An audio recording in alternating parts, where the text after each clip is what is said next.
Domin nishaɗinku ku kasance tare da Tamuske TV.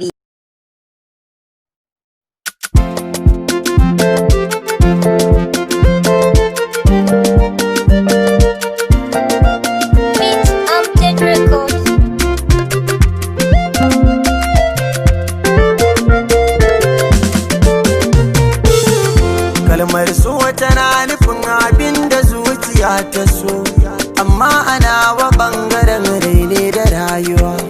So ne lagon mutane biyun da shakuwa, mai kama ɗan adam da aljan da beguwa.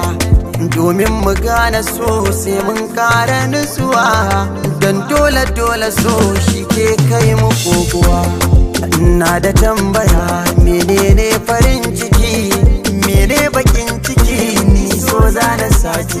Shi so ba ya duba girma, duk sanani ya saka fama. Ba talakan garinmu ba basara ke bare hukuma. Kai shi so daban yake, ba laba ko abba ke. So bai san gari ba zai kai ka ina zama yake. Kalamansa da yawa kullum sai ta karuwa, sun kai koli har sun samin kishin ruwa. Ni kai so da kai nake, ina kake? Ina da tambaya gunka da mun yi haduwa. Na gano masoyi kullum shi in ya tashi bacci, burinsa dai masoyi ya karta kara kunci. Sai ya lalubo waya ya kira shi kin ci abinci, bai dama kansa ya ci ba sai ungwanarsa ta ci. So san bai da tausayi, so san bai da tausayi.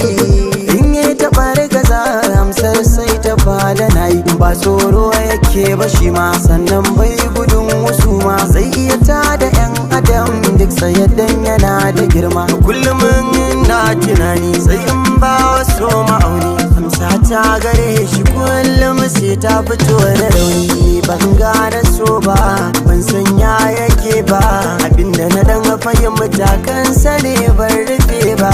Kalmar so tana da girma, tana da faɗi, cikin ta kwai nishadi kwai nau'i na fama. Ni ma ɗalibi nake, sannan bincike nake, kullum ne ma nake ɗan hujjojin da zan rike.